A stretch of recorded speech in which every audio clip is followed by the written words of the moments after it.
After you have the Tri-Screen installed, you might find that the screens are zoomed out too much and the font is too small. For example, here on the left-hand screen.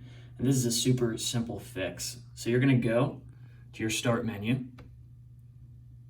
click on Settings, System. From here, you want to be on your display settings. Once again, you're going to click the Identify button. This will show you which screens are related to which. So I'm going to click that again. You'll see on the left-hand side that that is screen number 2.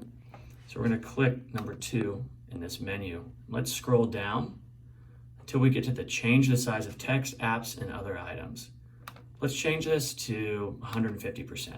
When we do this, you'll notice that the screen on the left got even larger and the text is larger, but let's stay there on the screen on the left. If I change this to 200, it gets even larger once again. So find a happy medium somewhere in between that's good for you.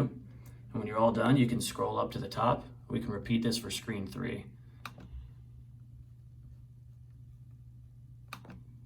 Select change the size of text, change it to 175. And there we go, the screen on the right now has larger icons, larger text. You're all set.